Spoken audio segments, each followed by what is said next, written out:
ఇంకా ఇంకా ఇంకా అరే జాగ్రత్త నువ్వు రే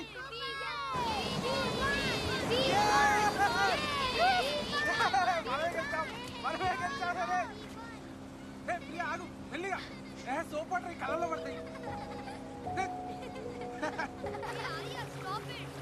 చూడు. వాళ్ళ నాన్న రీసెర్చ్ మీద ఆఫ్రికా వెళ్ళాడని పిల్లలతో అబద్ధం చెప్పాను. అలా నమ్మేసి సంతోషంగా బతికేస్తున్నారు. వాళ్ళ మొహంలో నుంచి ఆ నవ్వు ఎప్పుడు మాయమైపోతుందో అని భయంగా ఉంది. అన్న కనిపించకుండా పోయి 30 రోజులయ్యింది. ఏమైపోయాడో అస్సలు తెలియట్లేదు.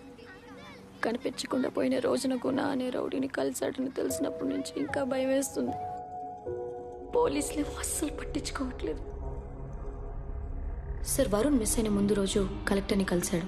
మిస్ అయిన అదే రోజు గుణ అనే రౌడీ వరుణ్ని కలిశాడు. ఇది కిడ్నాప్ కేసు అని ఎందుకు అనుకోవట్లేదు సార్ మీరు? అంటే ఏంటి మీ ఉద్దేశం? నేను కలెక్టర్ రౌడీ కలిసి మీ అన్నయ్యని కిడ్నాప్ చేసావా?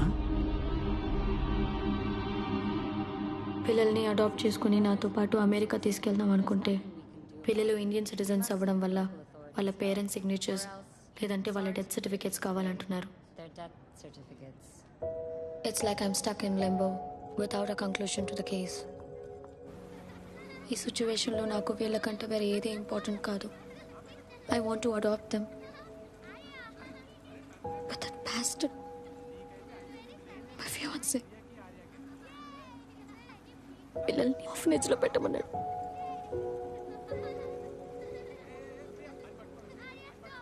That's why I broke up with him. Myra, అమ్మాయిలో అమ్మతనం చూడలేనోడు మనిషే కాడు. ఈ సిచ్యువేషన్లో ఆ పిల్లలకి నువ్వే అమ్మవి. అది అర్థం చేసుకున్నాడే నీ లైఫ్లో ఉండాలి. Take it easy.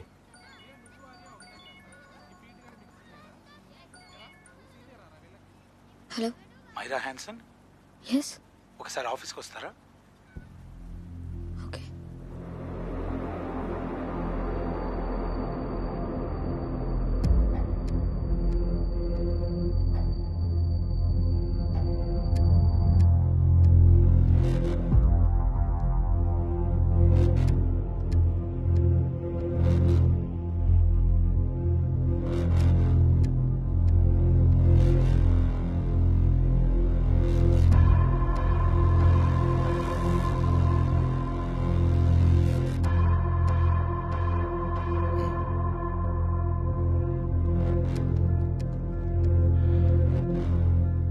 తెల్లేరులో చేపలు పడుతుంటే దొరికాయట.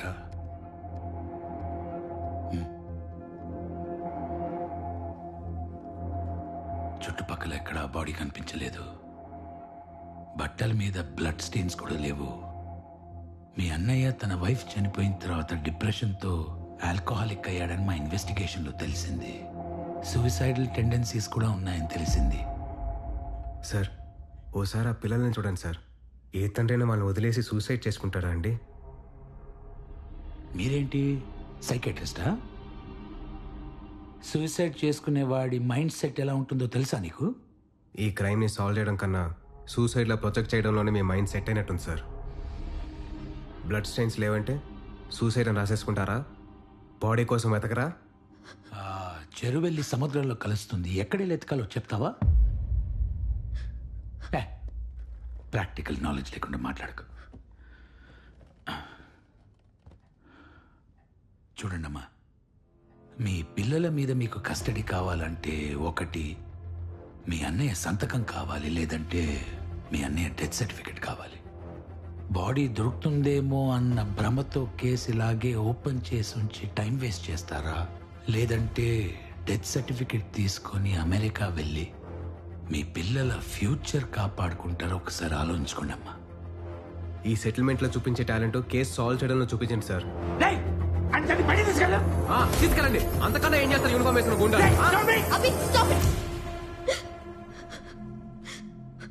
సంతకం ఎక్కడ పెట్టాలో చెప్పండి సార్.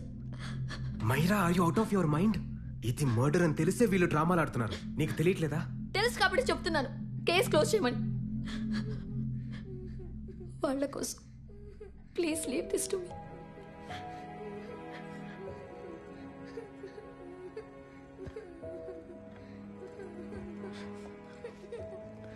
డాడీని ఎవరు చంపారు?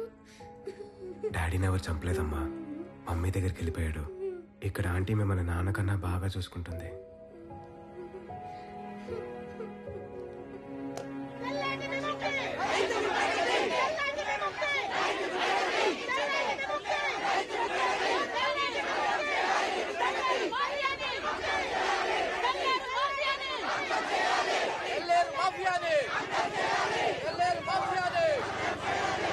స్టాప్.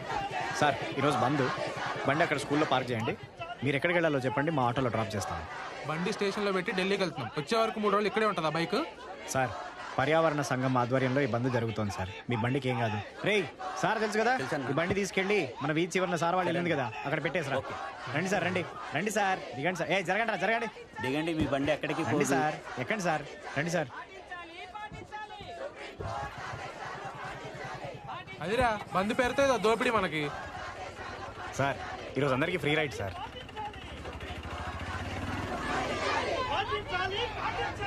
పోలీసుల పైన రాలేయకుండా, బస్సులు తగలెట్టకుండా, స్కూళ్ళు షాపులు ముగించకుండా ఇదేం బంద్ బాసు అసలు? అవేవీ చేయకుండానే ఒక మనిషి బ్రిటిష్ వాళ్ళనే ఎలగొట్టాడు కదా సార్. ఇప్పుడే కదరా మొదలైంది, మధ్యాహ్నం వరకు ఆగు, అన్నీ తగలడతాయి. సార్ అవి చేస్తే పోలీసులు ఆ రాజకీయ గుండాలే చేయాలి సార్, మేం కాదు. ఆత్మహత్యలు చేసుకునే రైతులం సార్, హత్యలు చేసే గూండాలం కాదు. రైతులైతే ఆటోలు ఎందుకు తోలుతున్నారు మరి? రైతుగా బతకలేక, చదువుకునే శక్తి లేక. ఒకసారి ఆ మ్యాప్ చూడండి సార్, మాకు కథ అర్థమవుతుంది. గత 3 ఏళ్లలో తెల్లేరు చుట్టూ ఉన్న పల్లెల్లో 900 మంది రైతులు ఆత్మహత్యలు చేసుకున్నారు సార్. ఇది మీకు న్యూస్ ఛానల్స్లో అప్పుడప్పుడు కనిపించిపోయే వార్త అయి ఉండొచ్చు, కానీ అవి ఆత్మహత్యలు కావు సార్, హత్యలు. ఇది 40 ఏళ్ల కింద ఒక వర్గం ఓట్ల కోసం మొదలైన కథ. ఒకప్పుడు ఆసియాలోనే అతిపెద్ద మంచినీటి సరస్సు తెల్లేరు. మత్స్యకారులకి, రైతులకి సమానంగా ప్రాణం పోసేది. కానీ ఆ తెల్లేరుని ఆక్రమించుకుని కృత్రిమ చేపల పెంపకాన్ని ఎరేసి మత్స్యకారులందరినీ తన ఓటర్లుగా మార్చుకుంది ఒక వ్యక్తి. ఆ తర్వాత సొసైటీలు, లోన్లు, లీజులు అంటూ చెరువు మొత్తాన్ని తన గుప్పెట్లోకి తీసుకుని అదే ఓటర్లని ఆ వ్యవస్థలో బానిసల్ని చేసింది. 1000 కోట్ల సామ్రాజ్యాన్ని కట్టుకుంది. ఆ వ్యక్తి పేరే విశాఖవాణి, ఆ వ్యాపారం పేరే మత్స్యగంధ ఫిషరీస్. రాజకీయంతో వ్యాపారాన్ని, వ్యాపారంతో రాజకీయాన్ని కొనుక్కుంటూ ఈరోజు రాష్ట్రం మొత్తాన్ని తన గుప్పెట్లోకి తెచ్చుకుంది. ఇక్కడ రైతులకు వచ్చిన నష్టం ఏంటి మరి? చేపలకేసే కృత్రిమాహారం వల్ల నీళ్లు పాడయ్యాయి, చెరువు కట్టల వల్ల నీటి మట్టం తగ్గింది, సముద్రపు నీళ్లు వెనక్కి తన్ని ఉప్పు నీటితో లక్షల ఎకరాల పొలాలు నాశనమయ్యాయి. ఒకప్పుడు ప్రాణానికి ఆక్సిజన్లా ఉన్న చెరువు ఈరోజు విషంలా మారిపోయింది సార్. సుప్రీంకోర్టు ఆర్డర్స్ కూడా ఖాతరు చేయకుండా కబ్జాలు పెంచుకుంటూ పోతున్నారు సార్.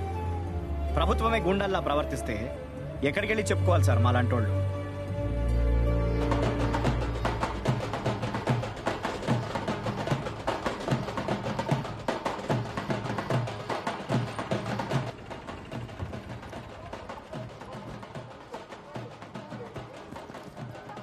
సార్ చెప్పా కదా సార్, ఫ్రీ రైడ్ అని. మా కథ విని మీరు స్పందిస్తే అదే మీరు మాకు ఇచ్చే పేమెంట్. సార్ ఆ రోజు మిమ్మల్ని అన్న మాటలు మనసులో పెట్టుకోకండి సార్. మిమ్మల్ని నా గుండా నా కొడుకు నుంచి కాపాడడానికే అలా మాట్లాడాను. ఆడి మీద 6 నెలల నుంచి షూట్ అట్ సైడ్ ఆర్డర్లు ఉన్నాయి సార్. ఆ పోలీసులే ఏం చేయలేకపోయారు, మీరేం చేస్తారు సార్? ఆడిని చంపినా ఆడి పక్కన ఇంకొకటి పుట్టుకొస్తాడు సార్. అలాంటి ఎదవలు ఈ సిస్టంలో మొలవకుండా చూడాల్సిన రైతు సార్ మీరు. గన్ షాట్గా ఇంటర్వ్యూ చేసి వచ్చి ఈ ఆటో మనీతో ఒక్క చీల్డ్ బీరు కొట్టండి సార్, చచ్చేదాకా గుర్తుపెట్టుకుంటాను.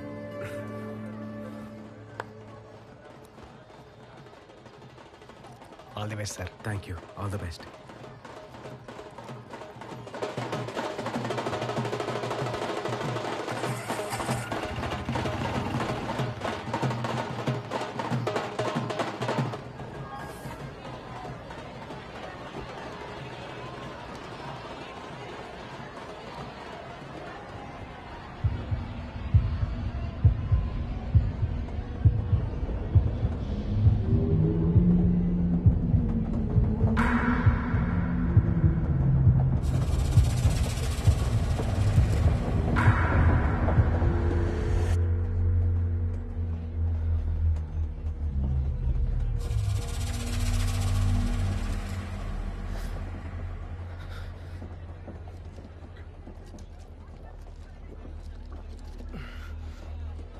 ట్రైన్ ఎక్కిన ప్రతిసారి యాంగ్జైటీ ఏంట్రా? ప్యానిక్ అవుతావు, అయినా సరే ట్రైన్లోనే వెళ్ళాలంటావు. మనిషిని డిఫైన్ చేసేదే మెమరీస్ రా. వాటిని ఫేస్ చేయలే కానీ పారిపోకూడదు. వాట్ ఎవర్ రా.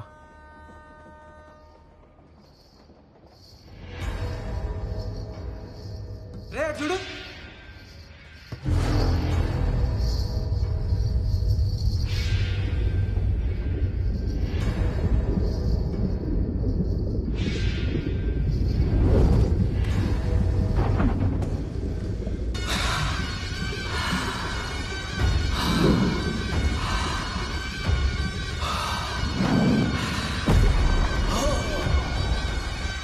ఆటో బండిరా. అవునరా.